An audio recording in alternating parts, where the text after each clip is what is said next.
Mari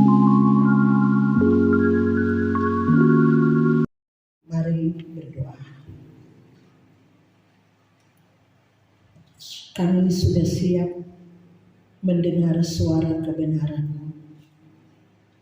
Tolonglah kami ya Tuhan, oleh Roh Kudus-Mu untuk memampukan kami mengerti dan memahami kehendak-Mu. Berfirmanlah ya Tuhan Yesus, kami bermohon kepadamu. Amin. Pembacaan kita dalam surat Yohanes yang kedua,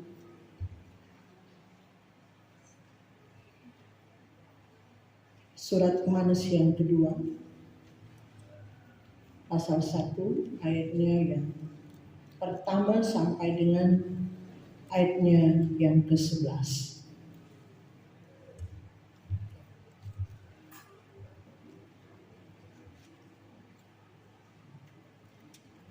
Begini firman Tuhan. Dari penatua kepada ibu yang terpilih dan anak-anaknya yang benar-benar aku kasihi. Bukan aku saja yang mengasihi kamu, tetapi juga semua orang yang telah mengenal kebenaran. Oleh karena kebenaran yang tetap di dalam kita dan yang akan menyertai kita sampai selama-lamanya. Kasih karunia, rahmat dan damai sejahtera dari Allah Bapa dan dari Yesus Kristus Anak Bapa akan menyertai kita dalam kebenaran dan kasih. Aku sangat bersukacita bahwa aku mendapati bahwa separuh dari anak-anak-Mu hidup dalam kebenaran sesuai dengan perintah yang telah kita terima dari Bapa. Dan sekarang aku minta kepadamu, Ibu, bukan seolah-olah aku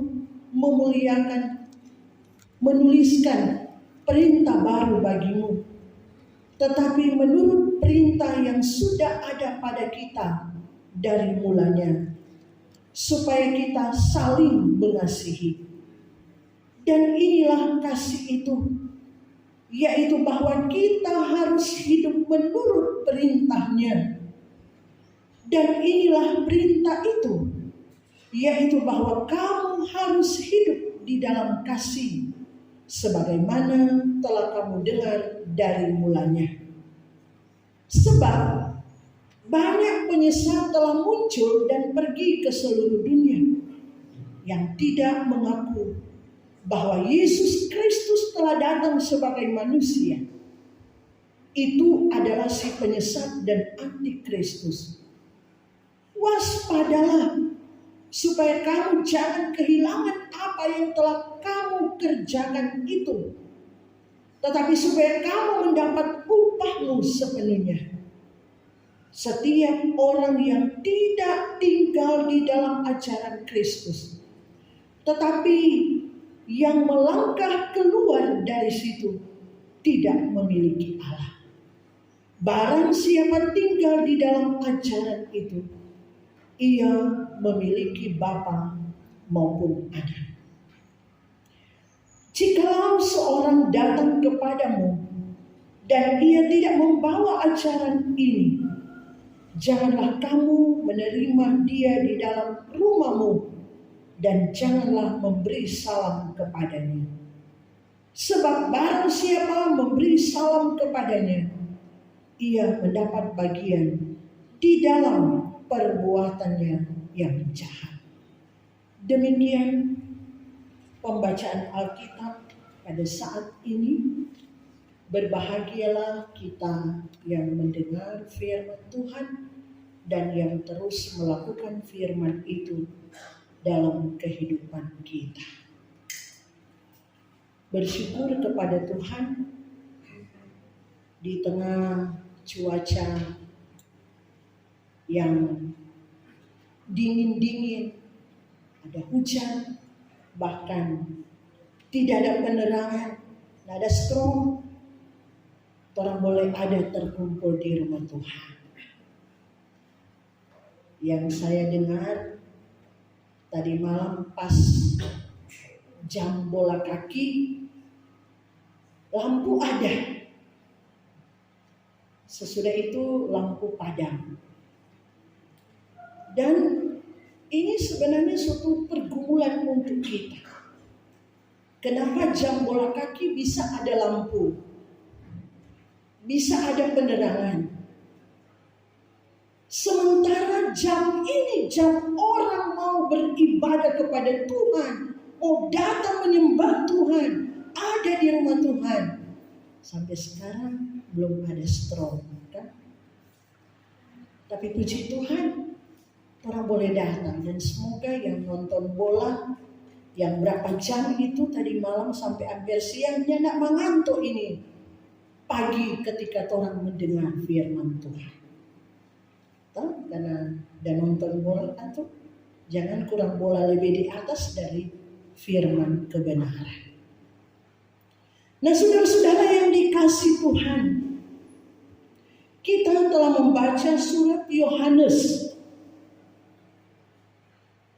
Kitab ini ditulis oleh Rasul Yohanes yang juga menulis Injil Yohanes dan kitab Wahyu. Jadi kalau kita periksa baik di Injil Yohanes, di kitab Wahyu, bahkan dalam surat Yohanes ini, baik yang pertama, kedua, dan ketiga, Yohanes dekat dengan apa yang namanya ibu, dengan sebutan ibu. Karena dalam Injil Yohanes pasal 19, waktu Yesus disalibkan di atas kayu salib, Yesus menitipkan Maria ibunya kepada Yohanes. Dan dalam kitab Wahyu, kalau orang periksa dalam Wahyu pasal 12, di situ berbicara tentang perempuan. Mau menunjuk bagaimana peristiwa Maria melahirkan Yesus dan bagaimana gereja Tuhan yang mau dihambat oleh iblis, oleh antikristus, selalu menunjuk kepada perempuan. Tetapi juga dalam Wahyu pasal 17, Yohanes dia mau mengangkat ibu atau perempuan itu adalah iblis. Suatu kejahatan yang besar yang melawan Tuhan. Dalam Wahyu pasal 2 ayat 20 disebut ibu yang namanya Isabel. Nah, saudara-saudara, kembali kita melihat dalam surat 2 Yohanes ini. Yohanes menyebut dirinya penatua dan menunjukkan firman ini kepada ibu. Ibu tanda kutip. Ibu di sini tidak terang-terangan menunjuk pada siapa. Tapi kalau mau lihat dari latar belakang yang ada,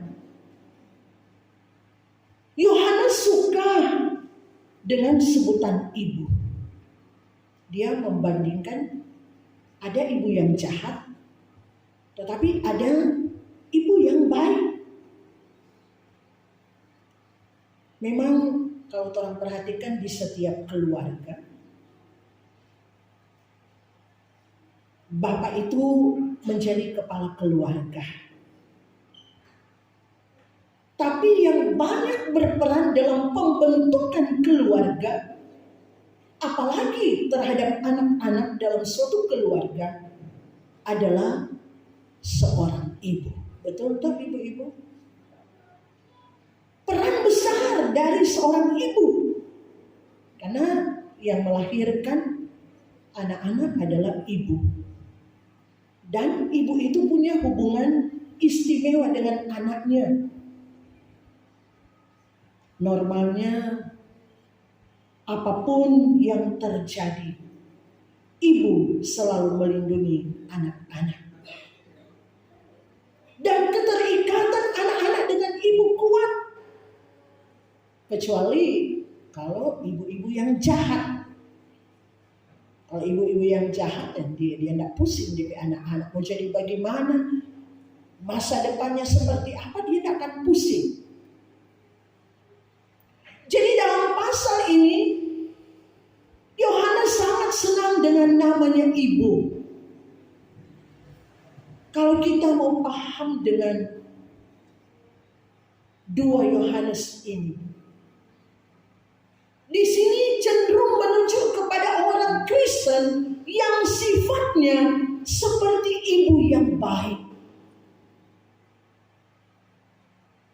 Walaupun ada yang sudah Kristen, tapi Yohanes katakan separuh dari anak-anaknya, separuh dari anak-anaknya, separuh kekristenan tidak setia kepada Tuhan. Dan ketika Yohanes menulis surat ini, dia tidak bangga dengan jumlah orang Kristen yang banyak, tidak. Tapi yang dia harapkan adalah bagaimana orang Kristen itu benar-benar menjadi orang Kristen yang sejati. Memang benar-benar orang Kristen sejati. Dan kekristenan itu adalah kekristenan yang harus terang-terangan. Dan jelas dikatakan separuh ikut kejahatan dan separuh ikut yang baik. Injil itu memang tidak tertutup. Injil kebenaran itu terang-terangan. Jadi kalau mau menunjuk jemaat, lebih khusus lagi, kalau mungkin menunjuk jemaat Sion Sedangan, seperti yang dikatakan oleh Yohanes ini, separuhnya jahat dan separuhnya yang baik. Ini yang sangat-sangat mencemaskan. Siapa yang baik dan siapa yang jahat, kita sendiri yang tahu. Orang dengan Tuhan. Nah, saudara-saudaraku yang dikasih oleh Tuhan, pasal ini pertama mau menekankan tentang kebenaran. Dan yang kedua, tentang kasih. Banyak orang yang sudah Kristen, yang menamakan dirinya orang percaya kepada Yesus, tapi belum tentu dia tahu kebenaran. Apalagi kalau kebenaran itu disampaikan oleh orang-orang sama seperti kita, sama dengan orang.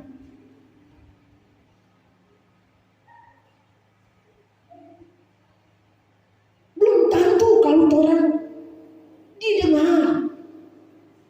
Firman yang disampaikan, suara kebenaran yang diperdengarkan, belum tentu didengar, diterima.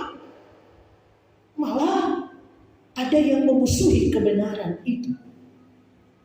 Ada yang tak senang saat suara kebenaran itu diperdengarkan. Tapi itulah kekristenan yang sejati, harus terang-terangan. Saudara-saudara yang dikasih oleh Tuhan, dalam Yohanes 18 ayat 37, di situ menceritakan bagaimana Pilatus dia sudah berhadapan langsung dengan Yesus, tetapi dia belum tahu apa itu kebenaran. Demikian dengan kenyataan yang Tuhan saksikan selama ini. Ada yang sudah berpuluh-puluh tahun menamakan diri, mengakui sebagai orang Kristen, tetapi dia belum tahu apa itu kebenaran.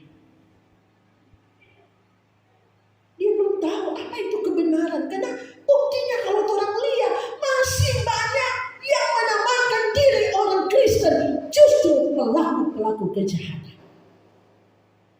Saudara dapat bilang dalam bentuk apa itu? Banyak yang menamakan diri, saya orang Kristen, saya percaya Yesus. Tapi apa benar dia melakukan kebenaran? Alkitab mengatakan satu-satunya kebenaran yang sejati hanya di dalam Tuhan Yesus. Agama-agama mengajarkan kebenaran. Agama apapun mengajarkan kebenaran. Tapi satu-satunya kebenaran adalah Tuhan Yesus. Yohanes 14 ayat 6. Akulah jalan, kebenaran dan hidup. Tidak ada seorang pun yang dapat datang kepada Bapa jikalau tidak melalui aku. Hanya di dalam Tuhan Yesus. Jadi kebenaran itu adalah Tuhan Yesus sendiri. Kebenaran itu adalah suara Tuhan. Kebenaran itu adalah apa yang diajarkan oleh Tuhan Yesus. Mereka yang mendengar suara kebenaran, merekalah yang dinamakan ibu dalam tanda kutip lewat bacaan kita saat ini. Mereka yang dinamakan ibu, mereka adalah orang-orang Kristen sejati. Saudara-saudara, kalau kita perhatikan dalam Alkitab, inti dari suara kebenaran dalam Perjanjian Lama adalah 10 hukum Taurat. Dan dalam Perjanjian Baru adalah hukum kasih. Kasihilah Tuhan Allahmu dengan segenap hatimu, dengan segenap jiwamu, dengan segenap akal budimu. Itulah hukum yang pertama dan yang utama. Dan hukum yang kedua, kasihilah sesamamu manusia seperti dirimu sendiri. Tuhan Yesus, dia katakan, aku memberikan kamu perintah baru. Apa itu perintah baru? Kita baca dalam Yohanes 13. Yohanes pasal 13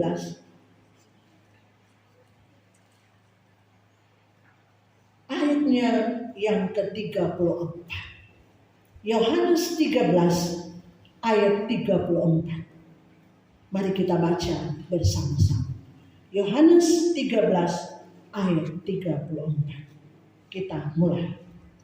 Aku memberikan perintah baru kepada kamu, yaitu supaya kamu saling mengasihi, sama seperti aku telah mengasihi kamu. Demikian pula kamu harus saling mengasihi. Itulah perintah baru, saling mengasihi. Yohanes 15 ayat 12. Inilah perintahku, yaitu supaya kamu saling mengasihi seperti aku telah mengasihi kamu.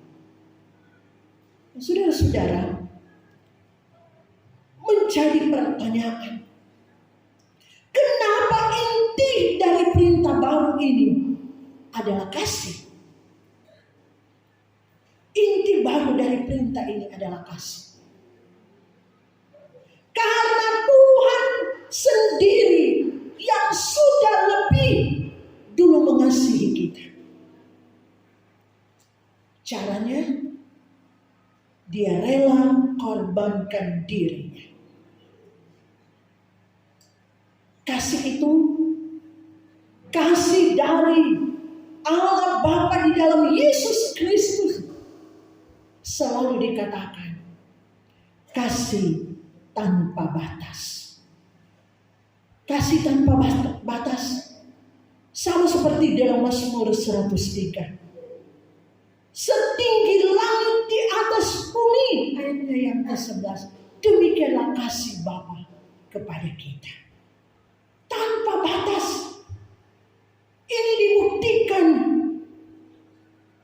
dengan pengorbanannya. Dosa manusia yang begitu besar, tapi dengan Allah yang datang menjadi manusia, dalam urut-urutannya dia lahir, dia mati, dia bangkit naik ke surga. Maka kasih yang sempurna boleh kita rasakan, kita alami, diberikan oleh Tuhan Allah. Kasih yang tanpa batas, dia lahir sebagai manusia. Dan ini menjadi alasan banyak penyesat yang tidak mau menerima hal ini. Kalau dalam bacaan kita, para penyesat tidak mau menerima ajaran itu. Banyak orang yang terpengaruh. Kalau dia bilang tadi, separuh mengikuti yang jahat. Itulah mereka yang tidak mau menerima kasih Allah yang tanpa batas. Yang rela datang sebagai manusia, yang mengorbankan anaknya Yesus Kristus. Coba kita baca, coba kita renungkan, kita lihat dalam bagian bacaan kita tadi di ayatnya yang ketiga. Kasih karunia rahmat dan damai sejahtera dari Allah Bapa dan dari Yesus Kristus Anak Bapa akan menyertai kita di dalam kebenaran dan kasih. Coba kita pikirkan, luar biasa kasih Allah. Karunia Allah Bapa yang tanpa batas menjadi manusia. Alkitab katakan, tanpa penumpahan darah tidak ada pengampunan. Praktek orang Yahudi yang orang kenal dalam perjanjian lama, untuk menghapus dosa maka dikorbankan binatang. Dikorbankan binatang. Tapi logikanya, manusia yang buat dosa, masa binatang yang tangguh? Dalam kitab Ibrani dan kitab Roma dikatakan bahwa itu bukan korban yang sempurna. Tapi kalau tolong belajar juga dalam kitab Imamat, di situ dikatakan bahwa murka Allah terhadap orang berdosa akan surut, akan reda ketika mengorbankan darah hewan, kambing, domba. Murka Tuhan akan surut, akan reda. Dan itu tidak sempurna. Sekali lagi, itu tidak sempurna. Tapi menyurutkan murka Allah. Bagaimana dengan Yesus Kristus? Dia yang sudah menjadi korban sempurna menebus kita manusia dengan tubuh dan darahnya. Menebus semua manusia, bukan cuma orang Kristen. Menebus orang semua dari dosa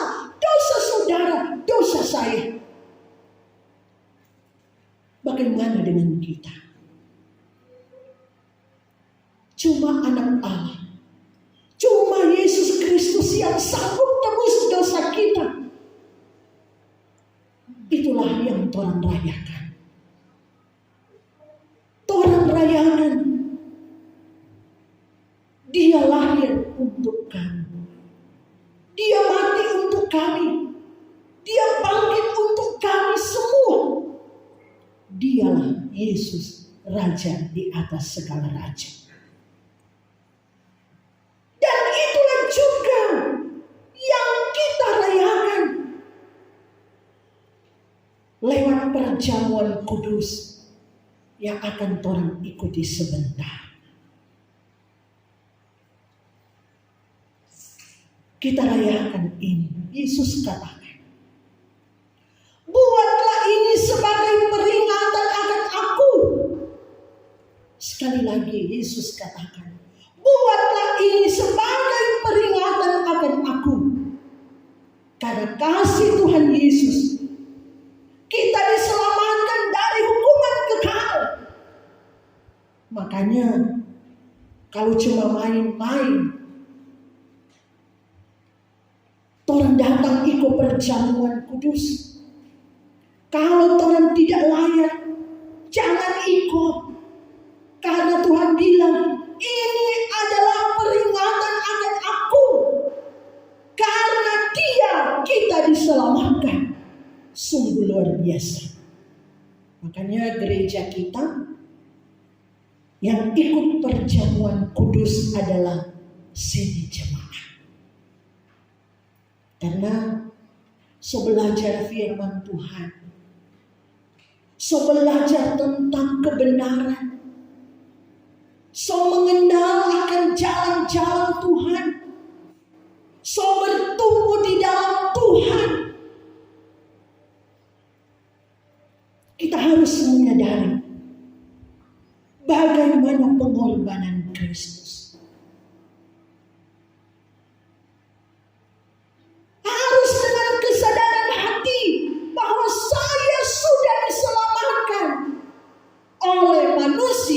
Yang namanya Yesus Kristus. Karena itu orang harus serius. Orang harus sungguh-sungguh. Orang harus militan. Jangan hanya karena kebiasaan. Orang mau ikut perjamuan kudus. Orang mau ikut perjamuan kudus. So akhir tahun orang mau mensyukuri pengorbanan Yesus yang luar biasa. Jangan asal-asalan. Kalau orang sungguh-sungguh merasakan mengalami pengorbanan Kristus, orang harus serius. Jangan cuma sampai di menyanyi. Jangan cuma sampai di ungkapan mulut saja, bukan dari hati. Saya mau ikut Yesus sampai selama-lamanya, meskipun saya susah. Jangan cuma sampai di situ. Ketika ada masalah dalam pekerjaan, masalah dalam studi, masalah dalam pergaulan, masalah ekonomi, masalah rumah tangga, masalah apapun, orang mundur, orang jadi tawar hati. Orang tinggalkan Yesus cuma karena tawaran-tawaran dunia. Memang masa-masa ini menguji orang-orang Kristen. Kalau orang benar-benar orang Kristen sejati, menguji iman kita. Apakah benar-benar orang rasakan alami Tuhan, bahwa Dia sudah selamatkan aku dari dosa. Ingat, kalau orang tidak kerjakan keselamatan itu sia-sia. Kalau orang pandang enteng dengan Tuhan, sia-sia. Cuma dengan berbagai masalah orang menyerah, orang jauh dari jalan Tuhan, sia-sia.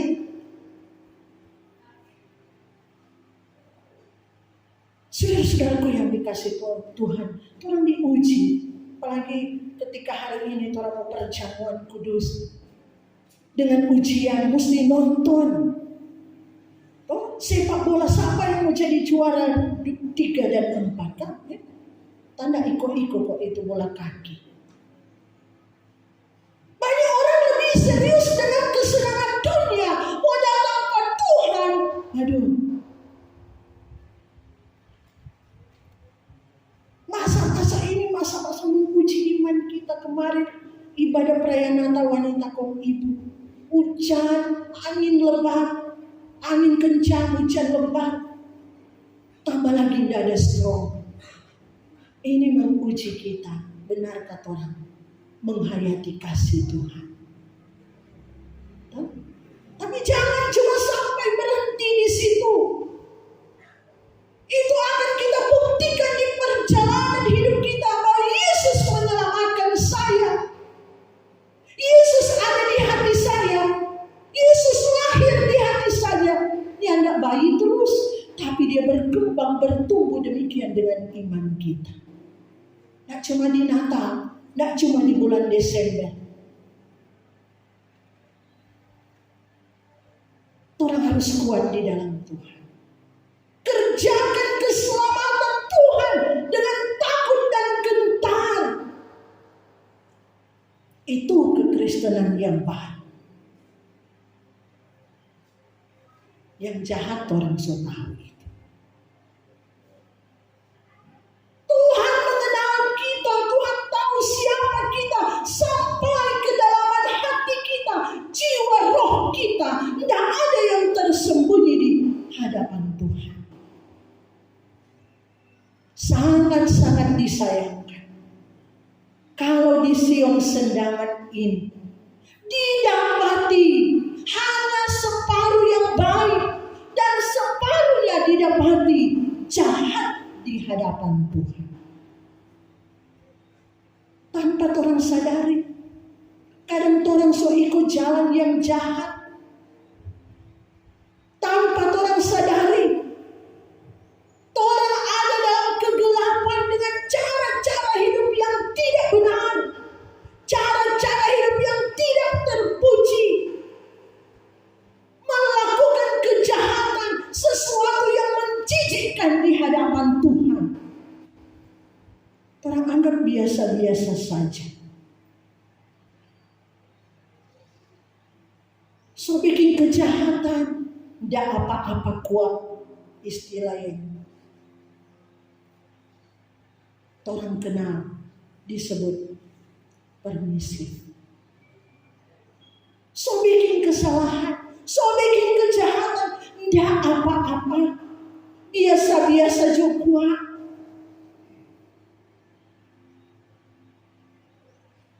Bahkan sudah ditampilkan di media-media. Beda senyum-senyum, tata tawa, orang dan lihat, dengan segala model, dengan segala bentuk yang menghinakan Tuhan. Cuma tata tawa. Anggap biasa, senang. Senang dengan cara-cara hidup yang tidak berkenan kepada Tuhan. Masalah-masalah kadang-kala membawa orang bukan lebih dekat kepada Tuhan, tapi cari jalan keluar di luar kehendak Tuhan. Mengikuti nafsu dunia sehingga orang sudah ada takut. Tidak menjaga kekudusan hidup rumah tangga biasa-biasa jo. Dianggap kawin cerai biasa, baku piara biasa. Dianggap melakukan hubungan gelap, hubungan terang biasa-biasa. Dianggap biasa-biasa, so ikut jalan barang kampung bataria-bataria. Dianggap biasa. Saudara-saudara yang dikasihi Tuhan, firman Tuhan ini disampaikan kepada kita. Karena itu ayat 8 dan ayat 9 bacaan kita. Ayat 8 dan ayat 9. Waspadalah supaya